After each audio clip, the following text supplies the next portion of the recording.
All right, guys, this is your IWT for the day.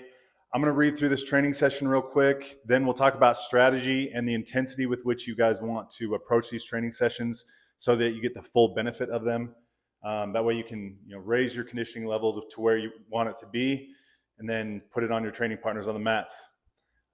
Let's get it. All right, guys, IWT number 5 has 3 parts. Part 1, you're going to do 3 rounds of 20 dumbbell deadlifts right into a 2-minute row for max meters. You're going to rest 2 minutes and 30 seconds between rounds. Part 2, you're going to do 3 rounds of 20 dumbbell reverse stepping lunges right into a 2-minute row for max meters. You're going to rest 2 minutes and 30 seconds between rounds here. And to finish up, part 3, you're going to accumulate 3 minutes in a sandbag bear hug walk as fast as you can. All right, so I wanted to touch on strategy real quick. So these are interval style training sessions.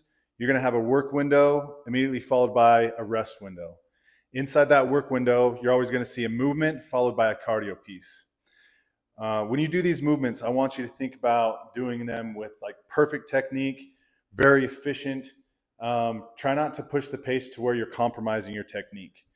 Then once you get into the cardio piece is when you can really put the gas pedal down and turn the intensity up high. You're going to get a rest window after that, so really do your best to kind of like leave it all on that cardio piece. If you don't have the recommended cardio piece, so for example, in week 1, it's going to ask you guys to row. If you guys don't have access to a rower, you can implement any other cardio piece that you guys have access to. So if you have access to a fan bike, if you have access to be able to run, if you guys have a sled push, if you can do burpees, you can substitute whatever cardio piece that you have access to for the prescribed piece in the training session. Okay. Intensity. We want to maintain the same intensity round after round.